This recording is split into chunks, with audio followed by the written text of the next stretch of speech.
ആകാശവാണി. നമസ്കാരം. വാർത്തകൾ വായിക്കുന്നത് ഗോപകുമാർ.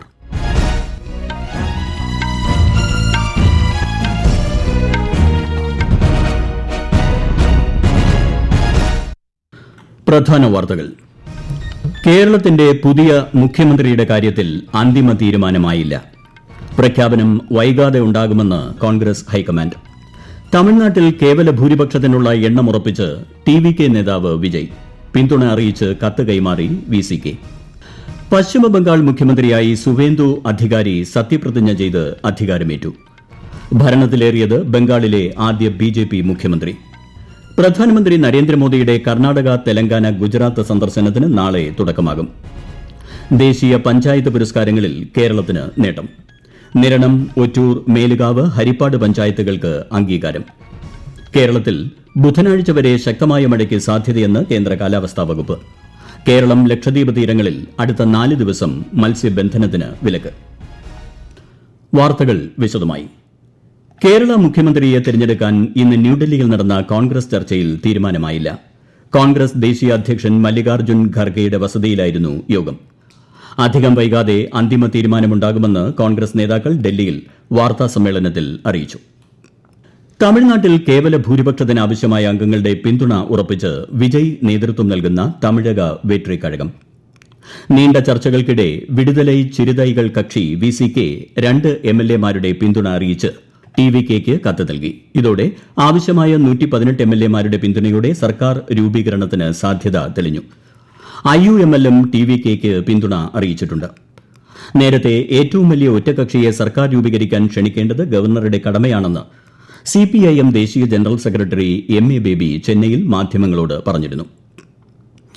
പശ്ചിമബംഗാളിലെ ആദ്യ ബിജെപി മുഖ്യമന്ത്രിയായി സുവേന്ദു അധികാരി സത്യപ്രതിജ്ഞ ചെയ്ത് അധികാരമേറ്റു. കൊൽക്കത്തയിലെ ബ്രിഗേഡ് പരേഡ് ഗ്രൌണ്ടിൽ നടന്ന ചടങ്ങിൽ ഗവർണർ RN രവി സത്യവാചകം ചൊല്ലിക്കൊടുത്തു. ദിലീപ് ഘോഷ്, അഗ്നിമിത്ര പോൾ, അശോക് കീർത്താനിയ, നിസീത് പ്രമാണിക്, ക്ഷുതിറാം തുഡു എന്നീ 5 ക്യാബിനറ്റ് മന്ത്രിമാരും മുഖ്യമന്ത്രിക്കൊപ്പം സത്യപ്രതിജ്ഞ ചെയ്തു. മുഖ്യമന്ത്രിയായി സത്യപ്രതിജ്ഞ ചെയ്ത സുവേന്ദു അധികാരിയെ പ്രധാനമന്ത്രി നരേന്ദ്രമോദി അഭിനന്ദിച്ചു. ജനങ്ങളുമായി ആഴത്തിൽ ബന്ധം പുലർത്തി അവരുടെ അഭിലാഷങ്ങൾ അടുത്തെറിഞ്ഞ നേതാവാണ് ശ്രീ അധികാരിയെന്ന് സമൂഹമാധ്യമക്കുറിപ്പിൽ ശ്രീ മോദി പറഞ്ഞു. പുതിയ ക്യാബിനറ്റ് മന്ത്രിമാരെയും പ്രധാനമന്ത്രി അഭിനന്ദിച്ചു. അസമിൽ പുതിയ സർക്കാരിന്റെ സത്യപ്രതിജ്ഞ ചൊവ്വാഴ്ച നടക്കും. ബിജെപി നേതൃത്വം നൽകുന്ന NDA തുടർച്ചയായ 3ാം തവണയാണ് ഇവിടെ അധികാരത്തിൽ എത്തുന്നത്. നിയമസഭാ കക്ഷി നേതാവിനെ തെരഞ്ഞെടുക്കുന്നതിനായി ബിജെപി നാളെ യോഗം ചേരും. പ്രധാനമന്ത്രി നരേന്ദ്രമോദി നാളെ കർണാടക, തെലങ്കാന സംസ്ഥാനങ്ങൾ സന്ദർശിക്കും. നാളെ രാവിലെ കർണാടകയിലെത്തുന്ന അദ്ദേഹം ബംഗളൂരുവിൽ ആർട്ട് ഓഫ് ലിവിംഗിന്റെ 45ാം വാർഷികാഘോഷങ്ങളിൽ പങ്കെടുക്കും. തുടർന്ന് ഹൈദരാബാദിലെത്തുന്ന പ്രധാനമന്ത്രി 9,400 കോടി രൂപയുടെ വിവിധ വികസന പദ്ധതികൾക്ക് തുടക്കം കുറിക്കും. അന്നേ ദിവസം രാത്രി ഗുജറാത്തിലേക്ക് തിരിക്കുന്ന അദ്ദേഹം മറ്റന്നാൾ രാവിലെ സോമനാഥ് ക്ഷേത്രത്തിലെ സോമനാഥ് അമൃത് മഹോത്സവത്തിൽ പങ്കെടുക്കും. 2025 ദേശീയ പഞ്ചായത്ത് പുരസ്കാരങ്ങൾ പ്രഖ്യാപിച്ചു. കേരളത്തിൽ നിന്ന് 4 പഞ്ചായത്തുകൾ അംഗീകാരം നേടി. ആരോഗ്യരംഗത്തെ മികച്ച പഞ്ചായത്തിനുള്ള വിഭാഗത്തിലെ ദീൻദയാൽ ഉപാധ്യായ പഞ്ചായത്ത് സതത് വികാസ് പുരസ്കാരം പത്തനംതിട്ടയിലെ നിരണം പഞ്ചായത്തിനാണ്. ഈ വിഭാഗത്തിൽ 3ാം സ്ഥാനത്താണ് നിരണമെത്തിയത്. മികച്ച ശിശു സൌഹൃദ പഞ്ചായത്തുകളിൽ തിരുവനന്തപുരം ജില്ലയിലെ ഒറ്റൂർ 3ാമതെത്തി. അടിസ്ഥാന സൌകര്യത്തിൽ സ്വയം പര്യാപ്തമായ മികച്ച പഞ്ചായത്തിനുള്ള പുരസ്കാരം കോട്ടയം ജില്ലയിലെ മേലുകാവിനാണ്.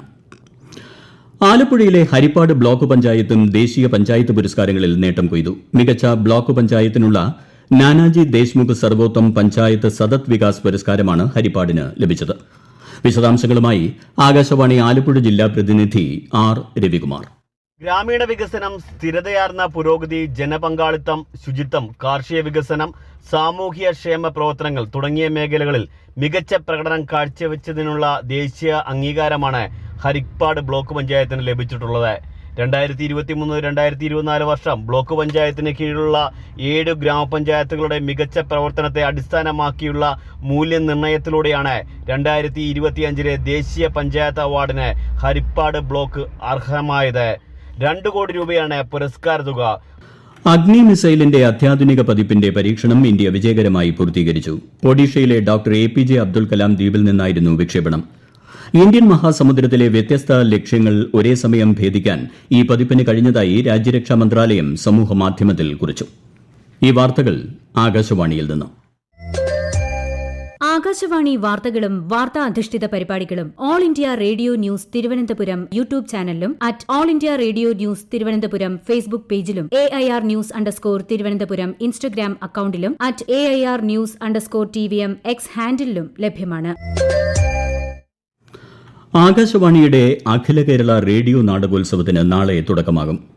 മലയാളത്തിന്റെ പ്രിയ നടൻ മോഹൻലാലും ഇത്തവണ നാടകോത്സവത്തിന്റെ ഭാഗമാകും. ഈ മാസം 18 വരെയാണ് നാടകോത്സവം. ആകാശവാണി നിലയങ്ങൾ ദിവസവും രാത്രി 9:30 നാടകങ്ങൾ പ്രക്ഷേപണം ചെയ്യും. പുനഃപ്രക്ഷേപണം അടുത്ത ദിവസം ഉച്ചയ്ക്ക് 1 ന്യൂസ് ഓൺ AIR മൊബൈൽ ആപ്പിലൂടെയും ശ്രോതാക്കൾക്ക് നാടകങ്ങൾ ആസ്വദിക്കാം. രവീന്ദ്രനാഥ ടാഗോറിന്റെ 165ാം ജന്മവാർഷിക ദിനമായ ഇന്ന് രാജ്യം രവീന്ദ്ര ജയന്തി ആഘോഷിച്ചു. ശാന്തിനികേതനിലെ ഗൌർ പ്രങ്കലിൽ പുലർച്ചെ മുതൽ വിവിധ പരിപാടികൾ സംഘടിപ്പിച്ചു. രവീന്ദ്ര സംഗീതം, കവിത, നൃത്തം, നാടകം എന്നിവ ഉൾക്കൊള്ളുന്ന സാംസ്കാരിക പരിപാടികൾ ലോകമെമ്പാടും നടന്നു. ഉപരാഷ്ട്രപതി CP രാധാകൃഷ്ണൻ, പ്രധാനമന്ത്രി നരേന്ദ്രമോദി, രാജ്യരക്ഷാമന്ത്രി രാജ്നാഥ് സിംഗ്, കേന്ദ്ര ആഭ്യന്തരമന്ത്രി ശ്രീ അമിത്ഷാ തുടങ്ങിയവർ ജയന്തി ദിനത്തിൽ ടാഗോറിന് ശ്രദ്ധാഞ്ജലി അർപ്പിച്ചു.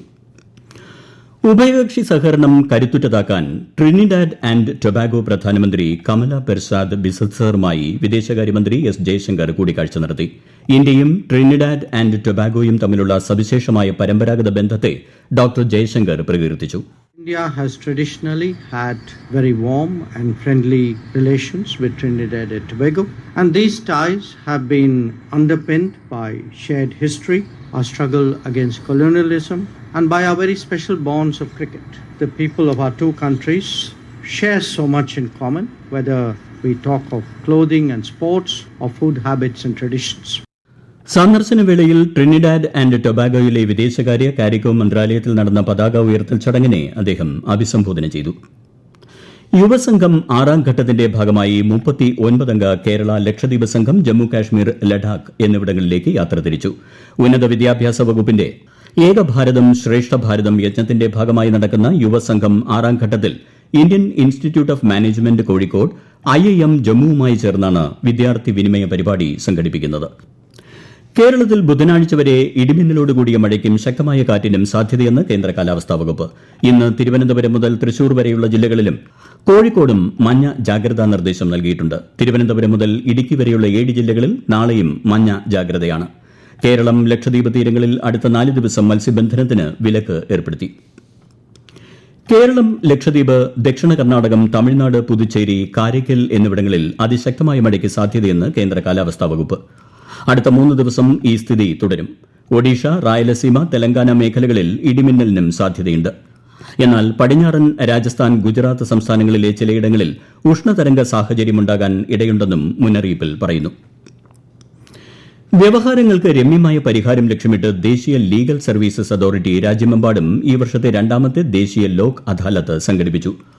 പങ്കാളിത്ത ജനകേന്ദ്രീകൃത സംവിധാനങ്ങളിലൂടെ തർക്കങ്ങൾക്ക് രമ്യമായ പരിഹാരം നൽകുന്നതിനും കോടതികളുടെ ഭാരം കുറയ്ക്കുന്നതിനുമാണ് ഈ സംരംഭം ലക്ഷ്യമിടുന്നതെന്ന് നൽസ മെമ്പർ സെക്രട്ടറി സഞ്ജീവ് പാണ്ഡെ പറഞ്ഞു. ഹാംപ്ടൺ സ്കൈ റിയാലിറ്റി ലിമിറ്റഡുമായി ബന്ധപ്പെട്ട കള്ളപ്പണം വെളുപ്പിക്കൽ കേസിൽ പഞ്ചാബ് മന്ത്രി സഞ്ജീവ് അറോറയെ എൻഫോഴ്സ്മെന്റ് ഡയറക്ടറേറ്റ് അറസ്റ്റ് ചെയ്തു. നേരത്തെ ഈ കേസുമായി ബന്ധപ്പെട്ട് ഡൽഹി, ഗുരുഗ്രാം, ചണ്ഡീഗഡ് എന്നിവിടങ്ങളിലെ 5 സ്ഥലങ്ങളിൽ ED പരിശോധനകൾ നടത്തിയിരുന്നു. Hinduja housing finance limited, yes bank limited എന്നിവർക്ക് മേൽ പിഴ ചുമത്തി റിസർവ് ബാങ്ക്. KYC ചട്ടങ്ങൾ അടക്കമുള്ളവയിലെ നിർദ്ദേശങ്ങൾ പാലിക്കാത്തതിനെ തുടർന്നാണ് നടപടി. റിസർവ് ബാങ്ക് അനുമതിയില്ലാതെ മാനേജ്മെന്റിൽ മാറ്റങ്ങൾ വരുത്തിയതിനാണ് ഹിന്ദുജ ഹൌസിംഗ് ഗ്രൂപ്പിന് കേന്ദ്ര ബാങ്ക് 1.8 ലക്ഷം രൂപ പിഴയിട്ടത്. യെസ് ബാങ്കിന് മേൽ 31.8 ലക്ഷം രൂപയും പിഴ ചുമത്തി. പ്രധാന വാർത്തകൾ വീണ്ടും. കേരളത്തിന്റെ പുതിയ മുഖ്യമന്ത്രിയുടെ കാര്യത്തിൽ അന്തിമ തീരുമാനമായില്ല. പ്രഖ്യാപനം വൈകാതെ ഉണ്ടാകുമെന്ന് കോൺഗ്രസ് ഹൈക്കമാൻഡ്. തമിഴ്നാട്ടിൽ കേവല ഭൂരിപക്ഷത്തിനുള്ള എണ്ണമുറപ്പിച്ച് TVK നേതാവ് വിജയ്. പിന്തുണ അറിയിച്ച് കത്ത് കൈമാറി VCK. പശ്ചിമബംഗാൾ മുഖ്യമന്ത്രിയായി സുവേന്ദു അധികാരി സത്യപ്രതിജ്ഞ ചെയ്ത് അധികാരമേറ്റു. ഭരണത്തിലേറിയത് ബംഗാളിലെ ആദ്യ BJP മുഖ്യമന്ത്രി. പ്രധാനമന്ത്രി നരേന്ദ്രമോദിയുടെ കർണാടക, തെലങ്കാന, ഗുജറാത്ത് സന്ദർശനത്തിന് നാളെ തുടക്കമാകും. ദേശീയ പഞ്ചായത്ത് പുരസ്കാരങ്ങളിൽ കേരളത്തിന് നേട്ടം. നിരണം, ഒറ്റൂർ, മേലുകാവ്, ഹരിപ്പാട് പഞ്ചായത്തുകൾക്ക് അംഗീകാരം. കേരളത്തിൽ ബുധനാഴ്ച വരെ ശക്തമായ മഴയ്ക്ക് സാധ്യതയെന്ന് കേന്ദ്ര കാലാവസ്ഥാ വകുപ്പ്. കേരളം, ലക്ഷദ്വീപ് തീരങ്ങളിൽ അടുത്ത 4 ദിവസം മത്സ്യബന്ധനത്തിന് വിലക്ക്. വാർത്തകൾ കഴിഞ്ഞു. അടുത്ത വാർത്താ പ്രക്ഷേപണം രാത്രി 8:35.